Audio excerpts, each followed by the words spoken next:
Hello, RedBear773 here, on camera for the first time ever.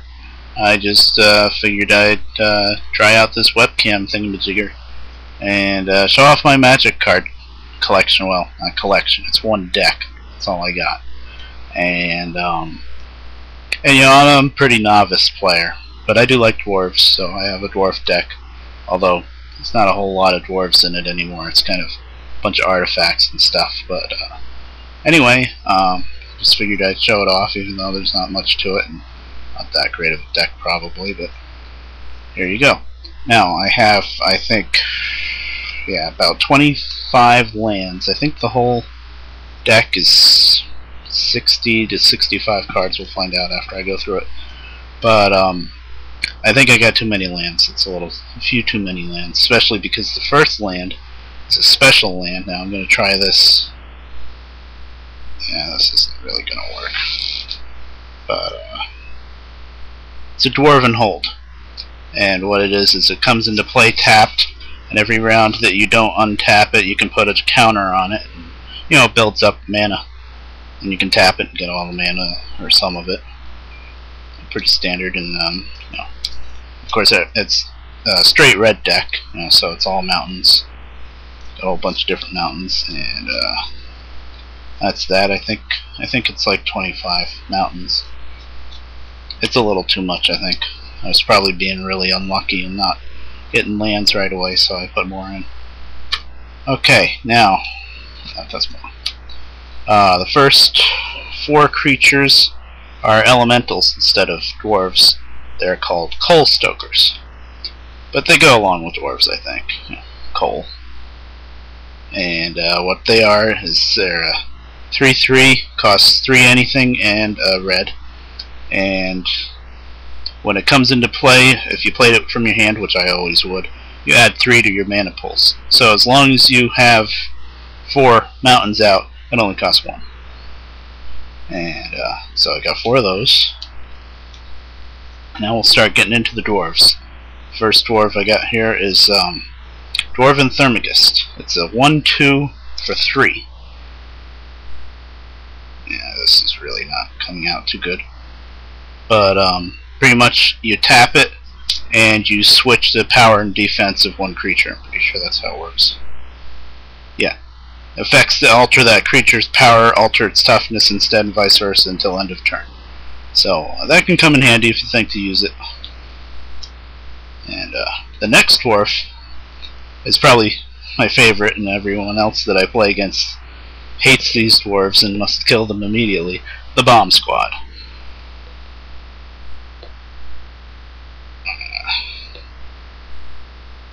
It's trying to focus, but it's not working. My lighting is very poor here too. I just have one big light right over me, and that's it.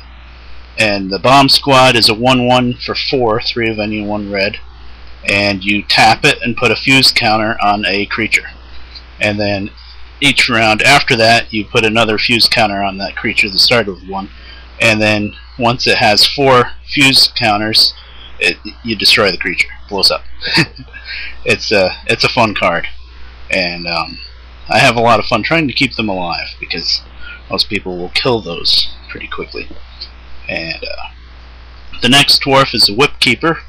I got 1, 2, 3. Yeah, I got 4 of those. It's a 1/1, costs 4, 2 of any and 2 red. There you go. And what that does, it's just a 1/1, but you can tap it, and it deals damage to target creature equal to the damage already dealt to it that turn. So that's pretty useful when somebody blocks and they say, "Oh, I still got 2 more power, 2 more defense." Well, yeah, tap. I just doubled it. I'm pretty sure it's dead. Oh, it's still alive. No, I'll tap another one. Got 4 of them. And all right, next is the Bloodfire Dwarf. I got all 4 of those. I'm not sure if they really belong in this deck. I used to have a low-cost dwarf deck too, because these are 1/1s for 1s. For 1, only cost 1 red, and you can pay a red and sacrifice it and deal 1 damage to each creature without flying. that'll really screw over somebody who has a deck full of a whole crap load of 1/1s. And my screensaver just came on. I'm not sure if you guys saw that, but anyway, yeah, that's pretty useful. And I know somebody that I used to play against that does not like the Bloodfire Dwarf very much. It's 4 of those. That's it for dwarves already. Yeah, see, there used to be a lot more in here. Well, there's 4 more creatures, but they're artifacts. I'll show them in a minute. But anyway, enchantments next. I have 4 Granite Grips. And what they do is it costs 3, enchant creature, and enchanted creature gets +1/+0 for each mountain you control, so it just gets stronger and stronger. Of course, it's only attack, it's not defense. And I've got 2 different styles, Granite Grips. Here's one. I think I only got one like that. And yeah, the other 3 are this style. I think the first one I showed you, the older one's probably slightly more rare. I haven't actually played Magic with someone in years, but I still like it. And then next is Sorcery. It's called Rite of Flame. It costs 1, and it adds 2 red. It costs 1 red and adds 2 red to your mana pool, and then 1 more for each other card named Rite of Flame in each graveyard. Oh, okay, so if other people use it, it's even better. And I only have 3 of those, and I don't really need them. I'll show you the card. You know, I was doing a few practice runs just to make sure I remember how to play, and I don't think I really need them. I'm not quite sure I remember why I have them, but actually there's a few things that I could do with them that would be good. But yeah, well, this is one of them, and this is the Sorcery. It's a Hammer of Bygradin.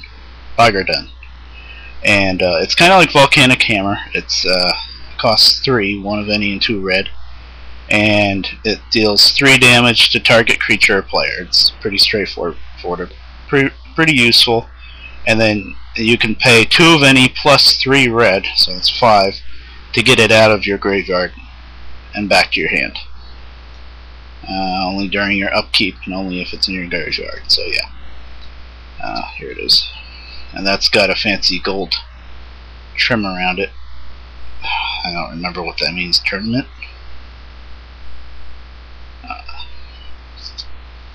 So yeah, I really don't remember a whole lot about these cards without playing Magic or anything like that, but I did like it a lot.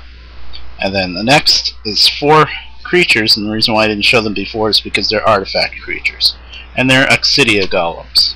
It's probably one of my favorite cards in the deck, even over the dwarves. And what they are is they are a 3/2 for 6, but they have affinity for mountains, which means, you know, cost 1 less for each mountain you have. So if you have 6 mountains, it's free, and it has haste, so you can attack with it right away. So you throw one of these out for free, and then you throw a Granite Grip on it, and you're set. And I got 1, 2, 3, 4 of those. And the next artifact, now we're into just artifacts, and this is a Tower of Champions. Costs 4. I just have 1 of these, and what it is I'm pretty sure, yeah, you pay 8 and tap it, and target creature gets +6/+6, which is nice. That'll keep your creatures alive, which I have a hard time doing in this deck because, you know, they're mostly attack based. And the next is Frisian Totem. Right in the description what it's called. It's costs 3, and you can tap it and add a red to your mana pool. But what it's really useful for is you pay 4 of any plus a red, and it becomes a 4/4 red giant artifact creature with trample until end of turn, but not haste, I think. But, you know, it can block and it can trample back. And as long as it's a creature, it can block an additional creature, which can be useful. I don't think I really remember to use that one too much, or, you know, I only have 1. Not quite sure why that one's in there, actually. And then the next one is an Ensouled Scimitar, or Scimitar, however you want to pronounce it. Costs 3 to put out, and you can equip it to a creature for, well, not exactly. It becomes a 1/5 artifact creature. That's right, and you can equip it too.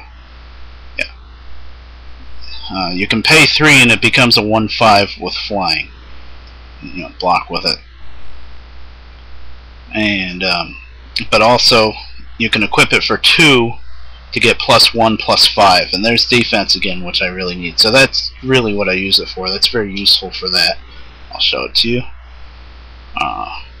There you go. And that's pretty nice.